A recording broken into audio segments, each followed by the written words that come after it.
میرے ساتھ نماز پڑھ کر دیکھو، تمہیں خود ہی فرق معلوم ہو جائے گا۔ نانک نے کہا مجھے منظور ہے۔ جب قاضی نماز کے لیے کھڑے ہوئے تو نانک ایک طرف ہو کر مسکرانے لگے۔ جب نماز ختم ہوئی تو قاضی نے نواب سلطان پور سے شکایت کر دی کہ جب ہم نماز ادا کر رہے تھے تو نانک ہم پر ہنس رہا تھا۔ نانک نے جواب دیا کہ نواب صاحب، جب قاضی صاحب نماز ادا کر رہے تھے تو ان کا دھیان اپنی گھوڑی کی طرف تھا جس کے ہاں نیا بچہ ہوا ہے۔ جب قاضی صاحب کو اندیشہ تھا کہ گھوڑی کا بچہ کہیں کنویں میں نہ گر جائے تو وہ نماز کے لیے کھڑے ہو گئے۔ یہ کہہ کر نانک جی وہاں سے چل دیے۔ نواب صاحب نے بہت کہا کہ ملازمت جاری رکھے، مگر نانک نے کہا کہ وہ اب اس کے ہاں ملازمت نہیں کریں گے، بلکہ وہ اس کے ہاں ملازمت کریں گے جس کے ہاں تمام کائنات ہاتھ باندھے کھڑی ہے۔ یہ کہہ کر بابا گرو نانک نے مردانہ کو، جو وہاں ان کا مرید ہوا تھا اور رباب بجایا کرتا تھا، ساتھ لیا اور جنگل کی طرف چل پڑے۔ نانک جب جنگلوں و آبادیوں میں گھومتے رہے اور ان کا نام اب گرو کے نام سے مشہور ہو چکا تھا۔ جب وہ ہندوؤں کے مرکز ہردور پہنچے تو وہاں گنگا میں ہندو نہا رہے تھے اور پانی مشرق کی طرف اچھالتے تھے۔ جب نانک جی نے اس کی وجہ پوچھی تو بتایا گیا کہ یہ پانی مرنے والے بزرگوں کو دیا جا رہا ہے تاکہ ان کی زندگی سودہ اور ٹھنڈی رہے۔ یہ سن کر نانک جی نے پانی مغرب کی طرف اچھالنا شروع کر دیا۔ لوگ ہنسنے لگے، کیا کبھی کسی نے مغرب کی طرف بھی پانی اچھالا ہے؟ تو نانک جی نے جواب دیا کہ میرے کھیت یہاں سے مغرب کی طرف ہے اور پنجاب میں ہیں، میں ان کو یہاں سے پانی دے رہا ہوں۔ لوگ کہنے لگے اتنی دور سے دیا ہوا پانی آپ کے کھیتوں کو کیسے سرسبز کرے گا؟ جس پر گرو نانک نے کہا اگر آپ کا دیا ہوا پانی دوسری دنیا میں پہنچ سکتا ہے تو کیا میرا پانی اس دنیا میں میرے کھیتوں کو سرسبز نہیں کر سکتا؟ دراصل بابا گرو نانک نے ان کے عقیدے کی نفی کی تھی۔ ناظرین، کہتے ہیں کہ مغل شہنشاہ ظہیر الدین بابر جب ہندوستان پر حملہ آور ہوا اور اس نے پنجاب پر قبضہ کیا تو ایمن آباد میں جو جنگی قیدی بنائے گئے ان میں بابا گرو نانک اور مردانہ بھی تھے۔ گرو نانک کو چکی پیسنے پر لگا دیا گیا۔ بابا جی بلند آواز میں کلمات حق کہتے اور خوشی سے اپنا کام کرتے۔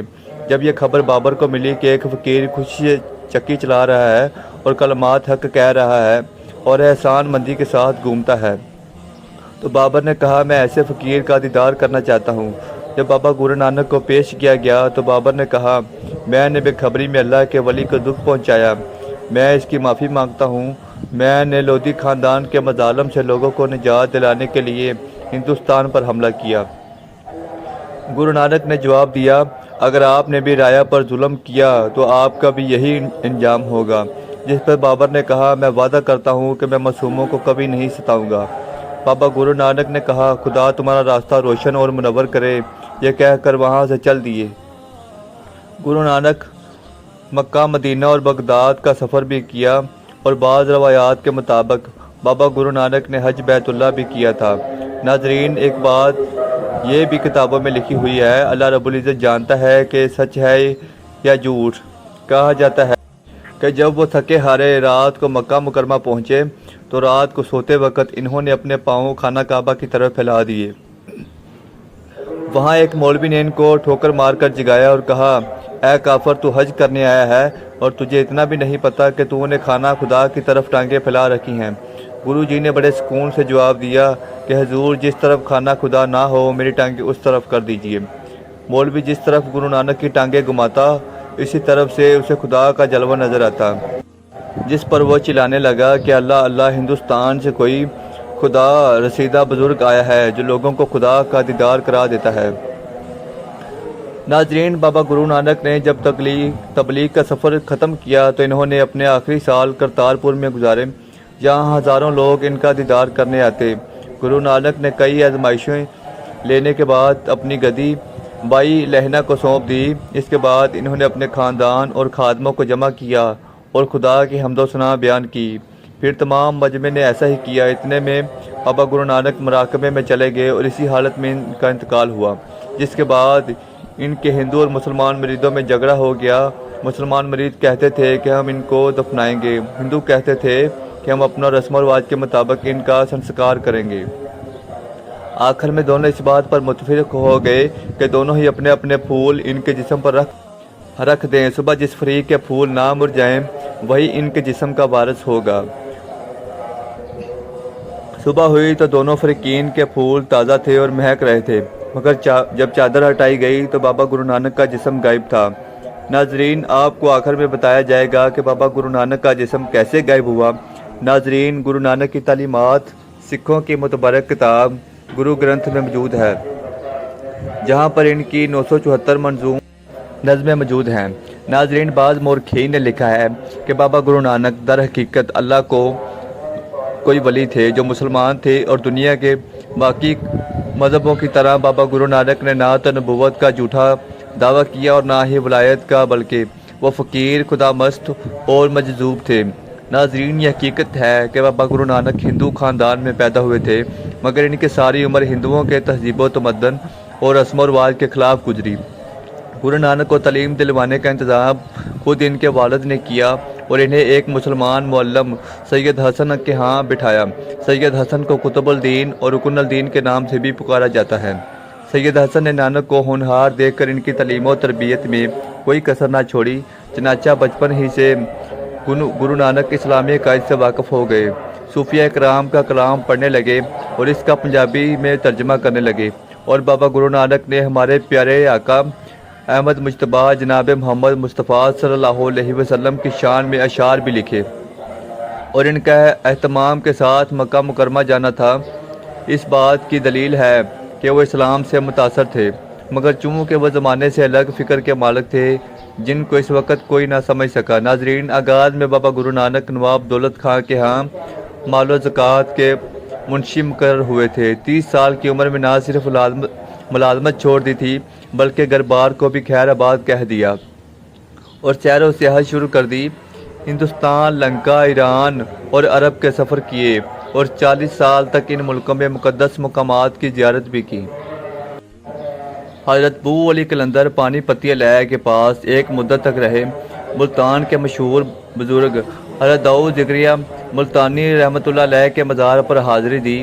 حضرت غوث العظم سیدنا شیخ عبدالجیلانی رحمۃ اللہ علیہ اور حضرت مراد رحمۃ اللہ علیہ کے مزارات پر چلہ کش ہوئے۔ شہر کے باہر جنوب مغرب میں ایک قبرستان سے ملحقہ 4 دیواری میں آج بھی آپ کا چلہ مرجع خلائق ہے۔ اجمیر شریف میں حضرت خواجہ معین الدین چشتی رحمۃ اللہ علیہ کے مزار پر 40 دن چلہ کیا۔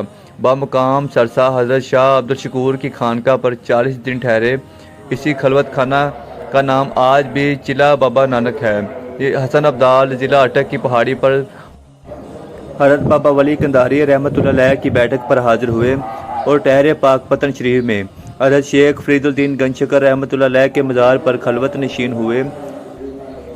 حضرت ابراہیم فرید جو حضرت بابا فرید گنج شکر رحمۃ اللہ علیہ کے باری پشت سے تھے کہ تعلیم سے آزاد متاثر تھے۔ گرو نانک کے کلام کے مجموعہ کا نام گرنتھ صاحب ہے، جو حضرت ابراہیم فرید چشتی رحمۃ اللہ علیہ کی شاعری سے لبریز ہے۔ بعض کا خیال ہے کہ یہ بھی حضرت بابا فرید الدین گنج شکر رحمۃ اللہ علیہ کا کلام ہے، جس کے ہر شعر میں کے آخر میں فرید تخلص آیا ہے۔ گرو نانک کا ورد ہمیشہ ہو رہا ہے۔ آپ پر ایک ایسا وقت بھی آیا کہ آپ عالم استغراق میں چلے گئے، جس کی وجہ سے نماز روزے کی پابندی نہ کر سکے اور نہ ہی آپ کو حجامت بنوانے کا ہوش رہا۔ چنانچہ آپ کے پیروکاروں نے بھی نماز روزہ کی پابندی کو ضروری نہ سمجھا اور حجامت کو بھی بالکل ترک کر دیا۔ چنانچہ یہاں سے ہی ہندوؤں کے الگ تھلگ ایک نئے فرقے سکھوں کی بنیاد پڑی۔ ناظرین، سکھ حضرات یہ تسلیم کرتے ہیں کہ بابا گرو نانک حج بیت اللہ کے لیے مکہ مکرمہ بھی گئے تھے۔ بعد ازاں بغداد شریف حضرت غوث العظم شیخ القادر جیلانی رحمۃ اللہ علیہ کی بارگاہ میں بھی حاضری دی۔ بغداد شریف سے آپ کو ایک چگا ملا تھا جس پر کلمہ طیبہ، قرآنی آیات، سورۃ فاتحہ، سورۃ اخلاص، سورۃ نصر، آیت الکرسی اور اسماء الحسنہ درج ہیں۔ یہ چوگا ڈیرہ بابا گرو نانک ضلع گرداسپور میں آج بھی موجود ہے۔ بابا گرو نانک نے اپنی زندگی کے آخری حصے میں دریائے راوی کے کنارے کرتارپور کا ایک قصبہ آباد کیا، جو آج کل تحصیل شکر گڑھ میں دربار صاحب کے نام سے مشہور ہے۔ اپنے گھر کے متصل ایک مسجد تعمیر کروائی اور اس نے نماز پڑھانے کے لیے ایک امام بھی مقرر کیا تھا۔ ناظرین، بابا گرو نانک اسلامی عبادات، نماز، روزہ، زکوٰۃ، حج اور کلمہ طیبہ اور اذان کی حقانیت اور اہمیت سے بخوبی آگاہ تھے۔ اللہ رب العزت کی وحدانیت اور پیغمبر اسلام نبی آخر الزمان حضرت محمد صلی اللہ علیہ وسلم کی رسالت پر کامل اعتقاد رکھتے تھے۔ مصور پاکستان ڈاکٹر محمد علامہ اقبال نے گرو نانک کے پیغام توحید کی کیفیت کو یوں واضح کیا ہے: پھر اٹھی آ کر صدا توحید کی پنجاب سے، ہند کو ایک مرد کامل نے جگایا خواب سے۔ ناظرین، افسوس کہ سکھ حضرات بناوٹی رسموں، شرکیہ افعال اور غلط فہمیوں میں پڑھ کر صراط مستقیم سے دور جا پڑے ہیں، جس کی طرف بابا گرو نانک نے رہنمائی کی تھی اور جس پر آپ کی تعلیمات ہیں۔ یہ حقیقت بھی نہایت دلچسپ اور ایمان افروز ہے کہ بابا گرو نانک نے ایک کلیہ کے تحت حروف امجد سے یہ ثابت کیا تھا کہ کائنات کی ہر چیز جناب حضرت محمد صلی اللہ علیہ وسلم کے نور سے منور ہے۔ ناظرین، بابا گرو نانک کی میت غائب کیسے ہوئی تھی؟ اس حوالے سے مورخین نے لکھا ہے کہ رات کو کچھ مسلمانوں نے بابا گرو نانک کی میت کو اٹھایا اور چپکے سے نماز جنازہ ادا کر کے کسی نامعلوم مقام پر آپ کو دفن کر دیا۔ ناظرین، اسی امید کے ساتھ اجازت دیجیے کہ آپ کو ہماری ویڈیو پسند آئی ہوگی۔ ملتے ہیں بہت جلد ایک نئی تاریخی، تحقیقی اور معلوماتی ویڈیو کے ساتھ۔ دیکھتے رہیں ہمارا چینل عادل وائس اور اسے سبسکرائب ضرور کریں اور ویڈیو پر کمنٹ اور لائک ضرور کریں۔ اللہ رب العزت آپ کا حامی و ناصر ہو۔